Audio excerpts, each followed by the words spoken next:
Bonjour les amis, Bonjour à tous. bonjour à tous. Voilà, ça c'est bien.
Nous éprouverons toujours des sentiments pour les personnes, les animaux, pour la nature et toutes les choses qui nous touchent de près ou de loin. Mais grâce à une vision nouvelle et plus juste de l'esprit, nous serons naturellement plus libres de nos sentiments. Nous les verrons pour ce qu'ils sont, c'est-à-dire des états d'être spontanés en perpétuel changement. Nous découvrirons ensemble qu'une dimension bien plus vaste se cache derrière le champ limité de notre mental, celui de nos sentiments. Il s'agit d'un océan d'énergie que certains appellent la présence et qui englobe et sous-tend toute forme de vie.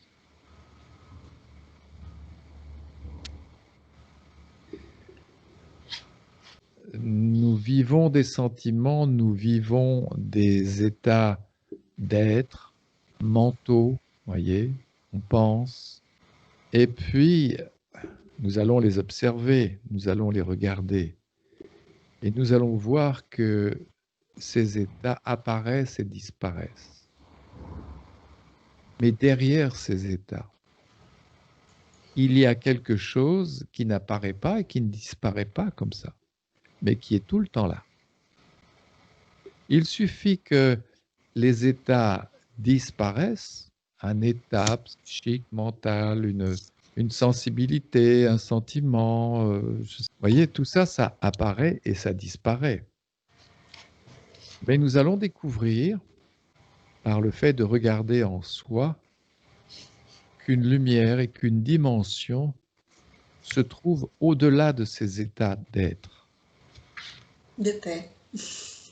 Eh oui. C'est fatigant ça, hein, les états d'être. C'est Dans fatigant. une journée, il faudrait pouvoir les noter parce que le matin on se réveille, voilà, on a l'énergie, et puis le soir on rentre, on est claqué. Il y a une étude qui a été faite il y a longtemps là-dessus par des scientifiques. Ils avaient fait une étude sur des adultes et ils s'étaient rendus compte qu'ils avaient fait une estimation assez précise, d'après eux, qu'un être humain moyen qui vit dans nos sociétés occidentales, dans les villes, qui travaille dans les villes et tout ça, il était traversé, cet être humain moyen, par 10 000 états d'être différents dans une même journée, en parlant évidemment des sentiments, mais aussi tout ce qui est contact sensoriel. 10 000. C'est vraiment énorme, je trouve. Oui, alors tu as raison, Pascal, ça fait beaucoup. Mais oui, parce que le corps, lui, il traque, enfin, je dirais, lui aussi, il encaisse tout ça. Ça, exactement. Et lui, c'est la résistance. Tu sais, dans un moteur électrique, il y a toujours un petit filament qui crée une résistance, qu'on appelle la résistance. Ben lui, il tente de résister à tout ça. Et au bout d'une journée, ça fait beaucoup. Et après X années répétées, ça fait encore plus. Quand on est jeune encore, ça va, on ne ressent pas trop le poids de ces tensions, mais on le ressent plus on prend de l'âge. Donc au-delà de ces états, il y a une dimension libre, sans état particulier, voyez. Elle ne demande rien, elle ne désire rien, elle n'a peur de rien, il n'y a pas de moi au milieu.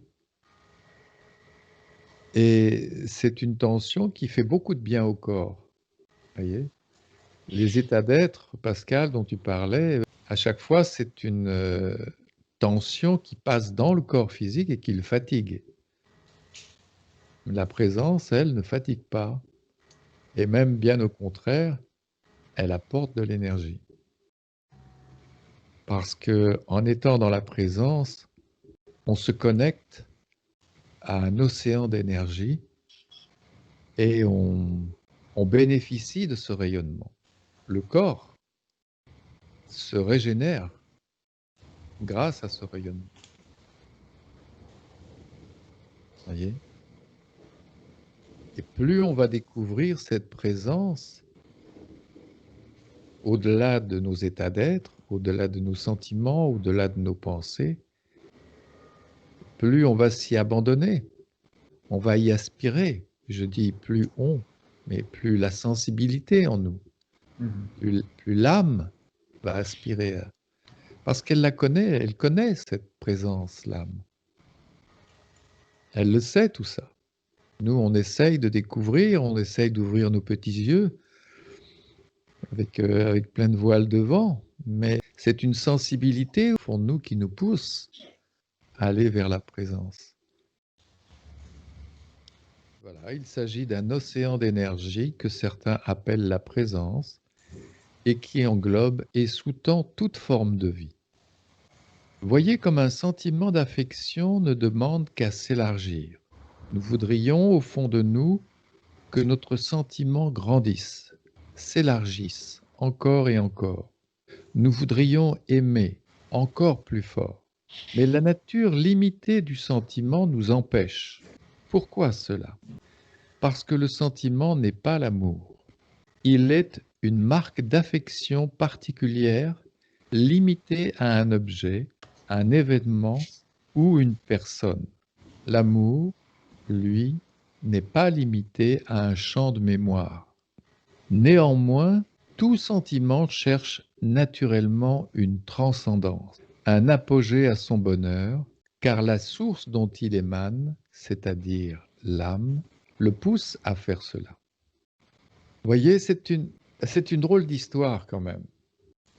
Il y a quelque chose en nous, lorsqu'on aime sentimentalement quelqu'un, qui voudrait encore plus d'amour, encore plus d'affection, vivre encore plus intensément tout ça. Mais ça ne peut pas le faire. Pourquoi? Parce qu'on est dans les limites, dans une limite. Voyez? Un sentiment, c'est une affection limitée à une personne, limitée à un événement. Notre âme aspire à encore plus. Mais dans le sentiment, on touche à un moment donné les limites de notre affection. Alors il y a comme une insatisfaction. On n'est pas réellement, pleinement et totalement comblé dans nos sentiments. Ça peut le faire un temps. On vient de rencontrer quelqu'un, on est dans un sentiment amoureux un peu nouveau. C'est vrai qu'on touche un petit peu l'amour absolu à travers un sentiment amoureux. Mais très vite, il va y avoir des demandes où le vécu va changer. On va vivre différemment la relation. Quand j'étais ado puis jeune adulte, il y avait une grande attirance pour les femmes. Et quand j'étais amoureux, il y avait qu'au début vraiment une sorte de... J'étais comme hypnotisé par l'autre.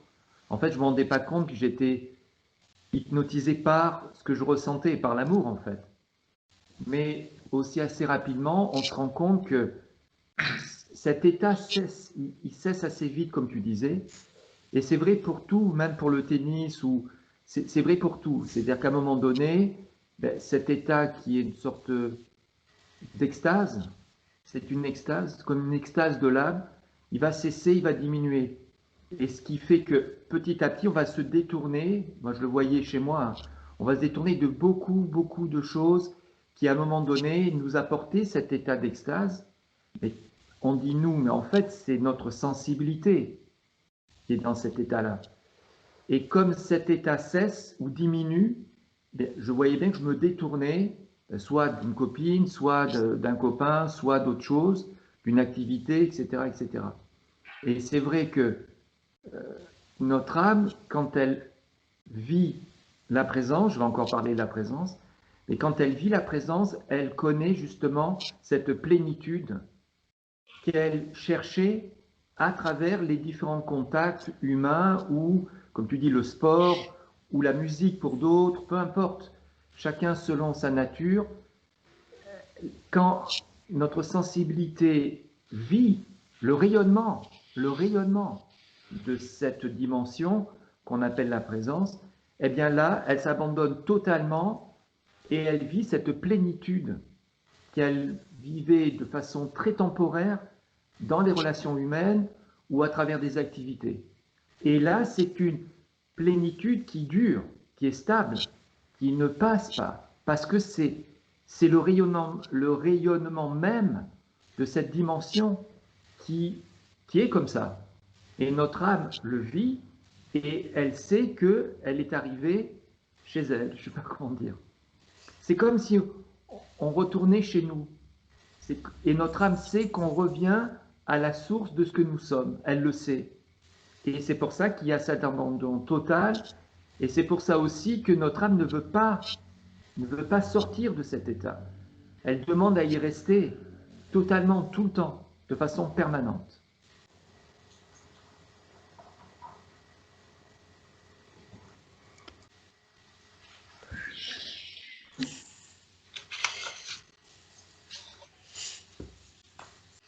C'est-à-dire, Jeanne-Marc, comme tu me dis, il faut être très attention aux sentiments. Bon. Ouais, il faut être attentif à tous les états qui nous traversent, en fait. Là, on parle des sentiments, oui, bien sûr, mais il faut être attentif à nos réactions en général. Si on a une frustration, au désir, on désire quelque chose, il faut être attentif à tous les états qui nous traversent. En ce moment, on parle du sentiment, c'est la même chose pour tous les états. Et essayer de comprendre pourquoi il y a cet état, d'où ça vient, est-ce que c'est lié à autre chose? C'est une enquête à chaque fois, en fait. C'est pas simplement lié au sentiment. De toute façon, on verra que au cœur du sentiment, il y a un moi et il y a des exigences. On va aimer l'autre si elle est comme ci, elle est comme ça, elle fait ceci, elle fait cela, comme on veut, nous. Et si par malheur, entre guillemets, elle n'est plus comme on veut, ou elle ne fait plus ce que l'on veut, et même parfois, si elle ne fait pas ce qu'on attend sans même le dire, eh bien, on va se fermer, on va l'accuser. C'est ça un sentiment, hein. Si on observe bien, un sentiment, c'est limité et c'est souvent égocentrique. On va aimer l'autre si elle se comporte, elle fait, elle dit, elle est physiquement, mentalement, telle qu'on attend qu'elle soit, telle qu'on veut qu'elle soit ou qu'il soit, peu importe. Donc c'est quelque chose, un sentiment qui est souvent très égocentrique. C'est-à-dire, à la base du sentiment, c'est toujours il y a un instinct de possession. Oui, voilà, il y a une notion de moi avec un instinct de possession, de jouissance et de domination.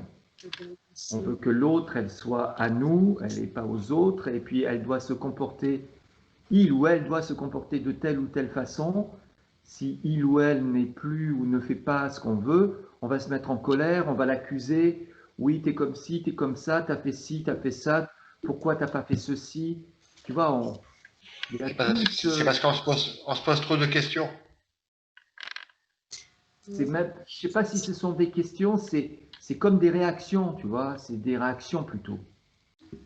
Tant que l'autre... c'est des réactions par rapport aux questions qu'on se pose, de ce qu'on a envie que la personne soit. Ouais. Et si tu vis, si tu te poses pas tu es face à une personne, si tu te poses pas de questions, si tu la prends comme elle est, tout va bien. Oui, c'est vrai. Mais moi, j'ai remarqué en moi... Je reviens, c'est toujours une question d'acceptation. Tu acceptes, tu aimes une personne comme elle est. C'est sûr que il y a des variations dans la vie, hein. C'est Et sûr. comme tu gardes- La personne, tu l'aimes comme elle est. Oui, Ou alors tu la quittes. parce que c'est dommage, il faut garder, c'est vraiment cet instant C'est amoureux. d'une simplicité déconcertante. Comment? Non, c'est simple, c'est très simple. Ah oui, c'est simple. Hein. Tu es dans le moment présent, comme dit Jean-Marc. Cette personne qui est en face de toi, que ce soit un homme ou une femme, tu l'aimes. Tu l'aimes comme elle est. Et c'est tout. Si tu l'aimes pas, si tu l'aimes plus, si tes sentiments ont changé, tu peux essayer de faire un petit peu d'effort pour comprendre. Et sinon, tu la quittes. Hein. C'est que tu n'es pas bien avec elle. Quand tu n'es pas bien avec quelqu'un, c'est pas la peine d'être avec cette personne. Hein. Ouais. Là, on est bien ensemble. Si on n'était pas bien, on ne viendrait pas discuter. Est-ce qu'on se pose la question là? C'est l'acceptation des autres, avec nos différences, c'est tout. Disons que parfois on aimerait bien accepter l'autre. Enfin, si je parle de moi toujours, hein, je ne dis pas que c'est comme ça pour tout le monde. Mais il peut y avoir en nous cet élan d'aimer l'autre pour ce qu'il est tel qu'il est, mais à un moment donné, on peut quand même remarquer que en nous, malgré cet élan premier, ce premier élan qui est l'amour, on va dire inconditionnel, en tout cas c'est ce qu'on croit, et ça peut être ça au début, on peut quand même remarquer qu'à un moment donné, on va s'entendre dire à l'autre, ah, t'as pas fait ci, t'as pas fait ça, pourquoi t'as fait ci, pourquoi t'as dit ça. Tu vois, et c'est des réactions en nous, quoi. Donc, c'est des constatations, tu vois. On aimerait bien que ce moment premier, qui est d'amour inconditionnel, il dure tout le temps, tout le temps, tout le temps. Mais se dire, je vais accepter l'autre tel qu'il est, ça, c'est des idées. Et on constate qu'en nous, il y a des attentes, il y a des Parfois, il y a des réactions, accusations. c'est sûr. Oui, il y a des réactions, voilà. Et nous, on parle simplement de. On ne dit pas que c'est bien, c'est pas bien, on dit. Mais ces réactions, Elles sont là, quoi. Ces réactions, il faut les regarder. Voilà. C'est pour ça qu'on est ensemble et qu'on essaie de regarder ce qui se passe. Quoi. Voilà. Un sentiment est un aspect particulier, un reflet du mental manifesté dans le champ de l'âme. Un sentiment n'est pas l'âme elle-même. L'âme peut vivre d'innombrables sentiments, car elle est libre, alors qu'un sentiment est limité à la mémoire de son contenu. Vous voyez la différence? Ah oui. Voilà. Il y a en vous quelque chose d'incroyable qu'on appelle l'âme. Elle est spatiale et c'est elle qui vit tous les états d'être, tous les sentiments.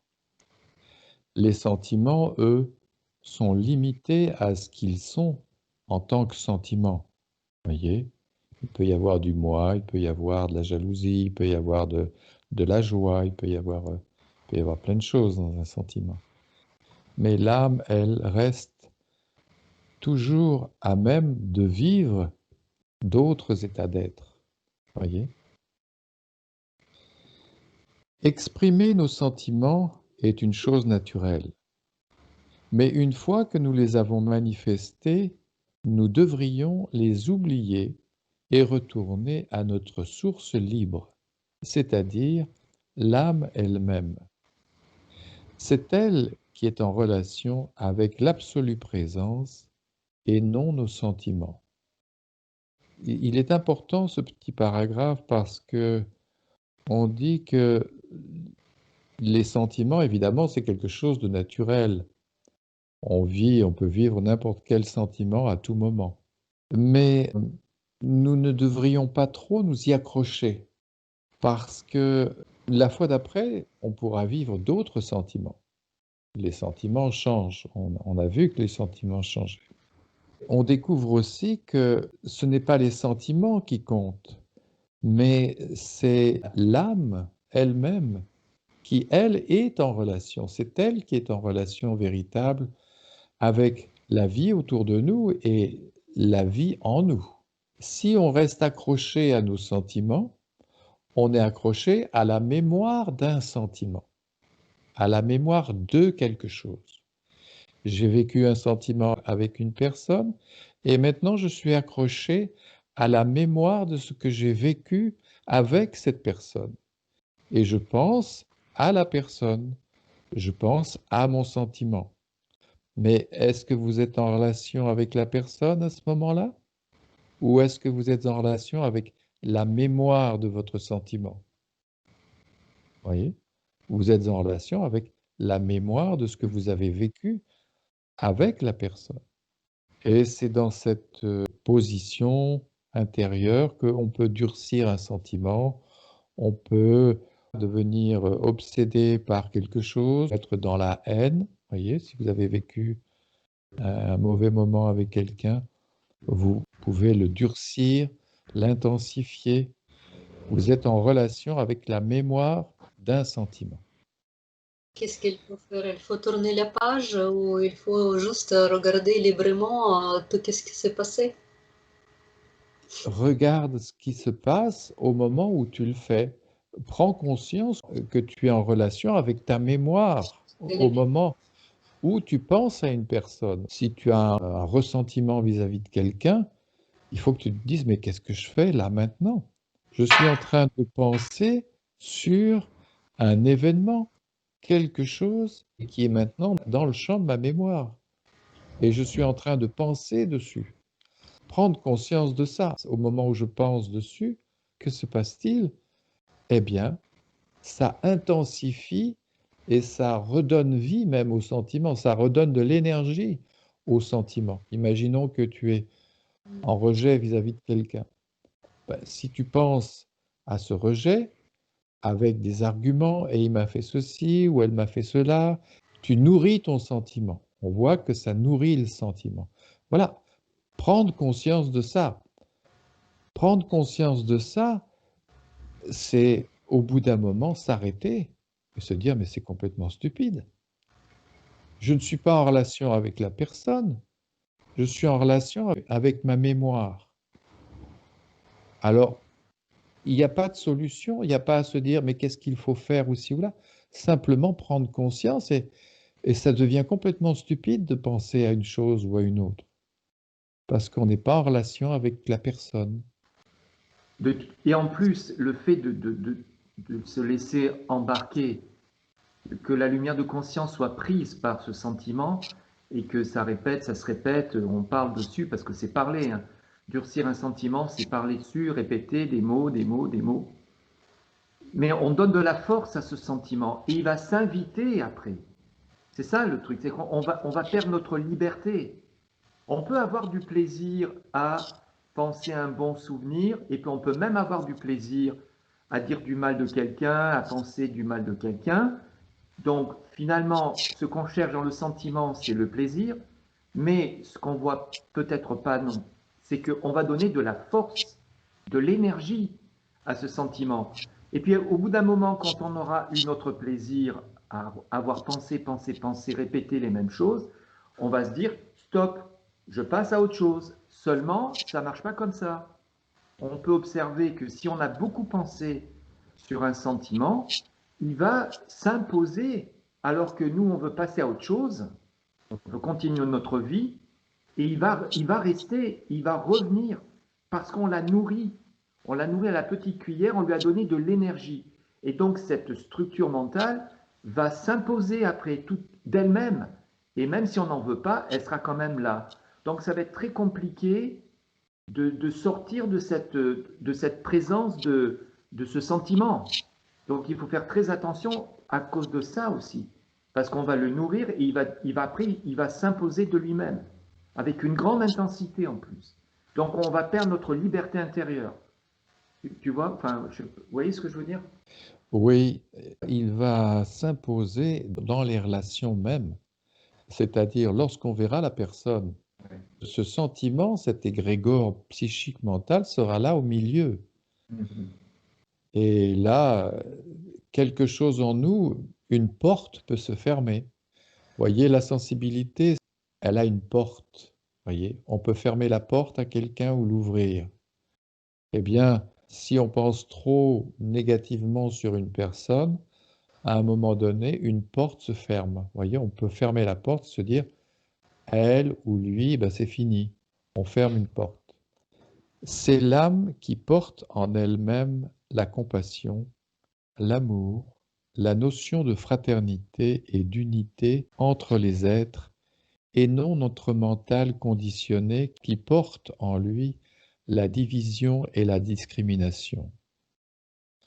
Notre mental doit être pénétré et transformé par la vérité et le rayonnement de l'âme. Alors, il deviendra un supramental, un mental qui sera le reflet de la vérité. Vous voyez, on a parfois des élans de compassion, des élans d'amour ou de fraternité vis-à-vis de gens qui souffrent. Ces élans, ce sont des élans de l'âme et pas des élans du mental, voyez. Le mental n'a pas cette sensibilité profonde, ces élans sensibles profonds. C'est notre âme qui est touchée à un moment donné et ces élans sensibles de compassion, d'amour, de fraternité viennent de l'âme elle-même. Voyez. Mais il faut pour cela ne plus être encombré mentalement. Voyez. Alors là, il y a une chose qui est très importante aussi, c'est que on parle du mental et on le voit un petit peu comme, comment on pourrait dire, comme une entité qui vient au milieu. Évidemment, il y a des entités dans le mental. Nous avons beaucoup d'entités en nous. Mais le mental peut parfaitement être imprégné et traversé par la lumière et être lui-même imprimé, parce que le mental, c'est un miroir. On comprend maintenant que le mental enregistre. Voyez, lorsqu'on parle de mental, on parle de notre nature mémorielle, de quelque chose de mémoriel qui enregistre. Mais ce mental a la capacité d'enregistrer et d'être pénétré par la lumière. Voyez, une lumière de vérité, de choses justes. Et c'est lorsque notre mental aura assimilé et enregistré ce qui est véritablement la vérité, alors il deviendra ce qu'on appelle un supramental. Voyez, pour l'instant, l'être humain a son mental d'être humain avec le moi, le non-moi, moi et le monde, moi et mon travail, moi et ma famille. Voilà, il est dans sa nature divisée. On connaît ceci, on connaît le bien, on connaît le mal, on sait ce qu'il faut faire, ce qu'il ne faut pas faire. Voilà, tout ça, c'est du mental. Mais le mental peut parfaitement assimiler ce qui est le rayonnement et la lumière de vérité. Et le mental, à ce moment-là, devient véritablement le miroir de la vérité. Nous aspirons à une paix profonde, mais aussi à un élargissement de notre esprit. Et c'est notre âme qui souffre lorsque nous ressentons les limites étroites de notre mental, en l'occurrence, celles formées par nos sentiments égocentriques. L'essentiel est de garder une relation étroite avec notre âme profonde et silencieuse. C'est ainsi qu'un individu est heureux et qu'il vit dans la plénitude. C'est ainsi qu'il est naturellement doux et bon envers les autres. On voit évidemment qu'on aspire à une paix profonde, à une pérennité même dans la paix, voyez, et que cette paix soit tout le temps là, en paix dans nos relations, en paix dans notre vie. Mais on va voir que la paix rime avec harmonie et que l'harmonie, elle n'est pas de l'ordre d'un mental égocentrique, avec un moi qui veut pas, ou qui veut comme ceci, ou qui veut comme cela, ou qui... Voyez, là, ça peut pas marcher. Alors, il faut aller au fond de tout ça et puis découvrir ce qui est la paix véritable. C'est-à-dire, il faut apprendre d'écouter son âme. Son âme, et puis porter des regards, ouvrir son esprit, tu vois. Être en relation avec son âme, c'est très important. Mais porter des regards en esprit sur ce que nous vivons. Et voyez, on remet beaucoup de choses en question. Voyez, tout ce dont on a parlé là maintenant. On a dit dans tous les cas, il faut penser de son âme, à son âme. Oui, se tourner vers la sensibilité, oui, c'est important. Oui. Même tout qu'est-ce qu'il te plaît, tout qu'est-ce qui ne lui plaît pas. Découvrir les causes, tu vois, porter des regards et voir pourquoi ça me plaît, pourquoi ça me plaît pas. Est-ce qu'il y a un moi au milieu? Est-ce qu'il y a quelque chose qui est frustré, qui n'est pas content? Et puis on accuse les autres, on accuse le monde. On a vite fait d'accuser le monde, hein, d'accuser les autres. En général, c'est toujours les autres qui ont tort. Hein. Voilà les amis. C'était un petit peu différent aujourd'hui parce que j'ai lu un peu plus. Et puis on s'est arrêté à la fin de chaque paragraphe. On a fait un peu le point à la fin de chaque paragraphe. Ça avait l'air pas mal comme ça. Ce sera le mot de la fin de Philippe. Allez, je vous embrasse tous.